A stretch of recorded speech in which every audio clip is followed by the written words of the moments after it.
Alors APM, nous travaillons en fait à mélanger des polymères avec des fibres naturelles. Et en fait, APM s'appelait historiquement AFT Plasturgie. C'est une histoire de pionniers. C'est des gens en fait qui, à partir de 1996, se sont intéressés aux chanvre. C'est une entreprise qui a mis un peu de temps à trouver son marché et en fait qui a bénéficié à partir de 2008 d'une collaboration avec le groupe Faurecia, maintenant qui s'appelle Forvia, pour travailler dans l'automobile. Et donc on a travaillé notamment pour le client Stellantis, Peugeot, pour la 308 de troisième génération, pour introduire justement ces fibres naturelles dans des applicatifs automobiles.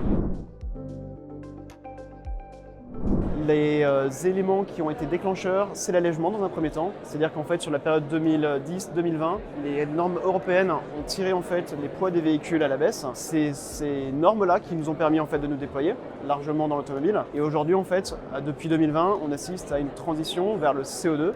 C'est-à-dire que le critère CO2, bien plus que l'allègement, devient en fait le critère de choix des matières chez les constructeurs.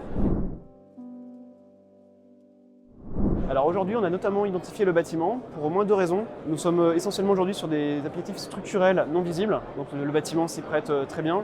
La deuxième chose, c'est qu'on est sur des déploiements qui sont quand même très tirés par les normes. Le bâtiment est aussi, au même titre que l'automobile, un secteur très normé, donc on va seulement bénéficier en fait d'un certain nombre de ces évolutions de normes, normes européennes, normes françaises. Les autres domaines qui cherchent aussi à travailler dans ce domaine-là, c'est tout ce qui est l'art de vivre, donc l'ameublement notamment, tout ce qui est outdoor et sport, donc des gens qui cherchent des produits qui sont plus légers. Et plus largement, on a maintenant beaucoup d'acteurs de l'économie, de biens de consommation générale, on va dire. Alors aujourd'hui, le message il est très clair, c'est on est prêt. On est prêt sur les produits, on est prêt sur la pro, on est prêt industriellement et on est soutenu par des actionnaires à 50% intervalle d'un côté, donc une coopérative agricole qui y croit depuis 20 ans et qui a investi dans ce projet, et Faurecia, Forvia, qui est donc un groupe international d'équipementiers automobiles, qui y croit, qui souhaite massifier ces solutions, qui nous permettront aussi de nous dupliquer dans d'autres continents si nécessaire.